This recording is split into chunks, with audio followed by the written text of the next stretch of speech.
Price lord. ఈ దినమున దేవుడిస్తున్న లేఖన భాగము ప్రియులరా, సంఖ్యాకాండము 23 అధ్యాయము 23వ వచనము. నిజముగా యాకోబులో మంత్రము లేదు, ఇశ్రాయేల్లో శకునం లేదు. హల్లెలూయా. ప్రియ దేవుని బిడ్డలారా, ఈ వాక్యాన్ని మనము ముందు మాట్లాడుకున్నాం 2 భాగాలుగా. ఇది పార్ట్ 2గా నేను చెప్తున్నాను.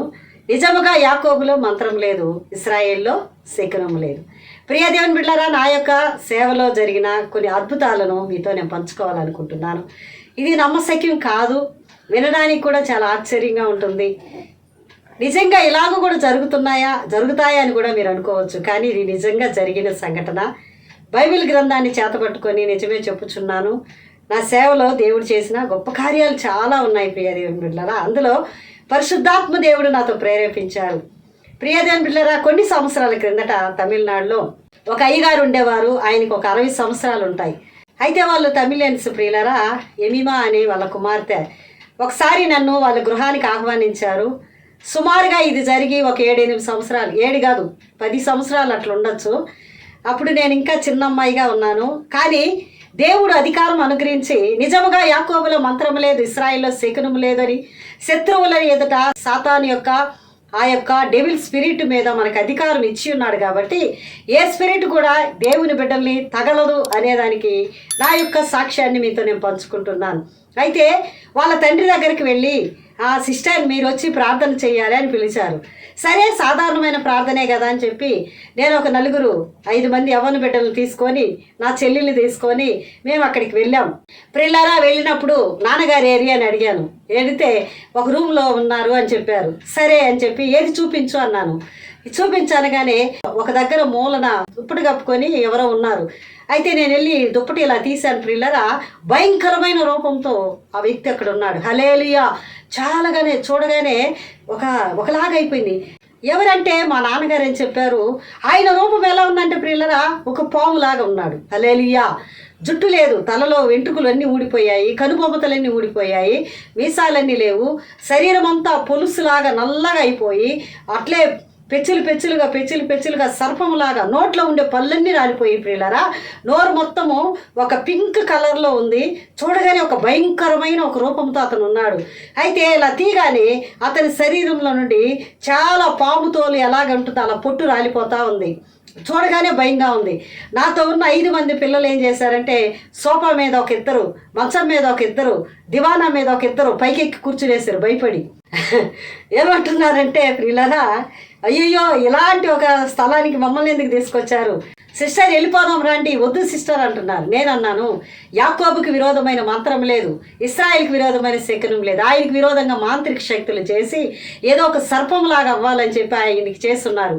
అప్పుడు దేవుడిచ్చిన అధికారాన్ని, దేవుడిచ్చిన వాగ్దానాన్ని గుర్తు చేసుకొని ఆయన దగ్గరికి నూనె తీసుకెళ్ళి ప్రార్థన చేసుకొని ఆయన తల మీద, శరీరం మీద ధైర్యంగా నడినెత్తుడు అరికాల వరకు కూడా నేను ఆ ప్రేయర్ ఆయిల్ అప్లై చేస్తున్నాను. లైట్గా కొంచెం మనసులో భయంగానే ఉంది, అయినా కూడా యేసుక్రీస్తు నామములో అని చెప్పి అప్లై చేస్తూనే ఉన్నాను.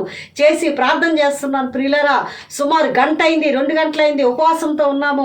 ప్రార్థన చేసి పాటలు పాడి ఆరాధన చేస్తూ ఉన్నాం. ఆయన సర్పములాగా ఆడడం ప్రారంభించారు. ఇల్లంతా తిరుగుతున్నారు, గెలగెల కొట్టుకుంటున్నాడు. చాలా గందరగోళం అయిపోతుంది. అయినా కూడా వీళ్ళందరూ భయపడిపోయి పారిపోతున్నారు. కానీ నేను మాత్రం నిలబడ్డా, కుమార్తె నిలబడింది.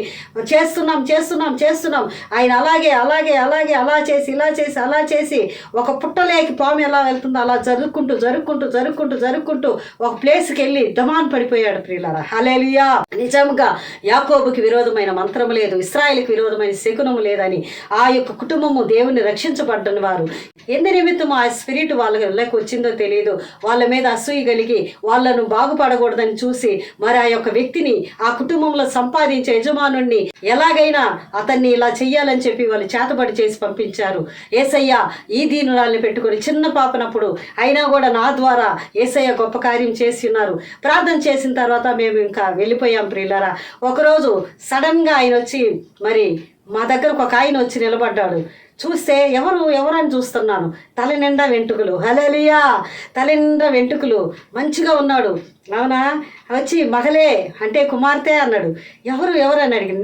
నేను నువ్వు ప్రేర్ చేసావు కదా అన్నాడు. హల్లెలూయా, నాకు నమ్మబుద్ధి కాలేదు, ఎలా ఆశ్చర్యంగా ఉన్నింది. చూసి అయ్యా మీరా, అయ్యా అప్పా నీంగులా అన్నాను. అంటే అవునమ్మా అన్నాడు. చూస్తే ఇంజ్ చేసుకొని ఉన్నాడు, మళ్ళీ జుట్టు పెరుగుంది, చాలా అందంగా బాగున్నాడు. వాచ్మెన్ పనికి పోతున్నాను అన్నాడు.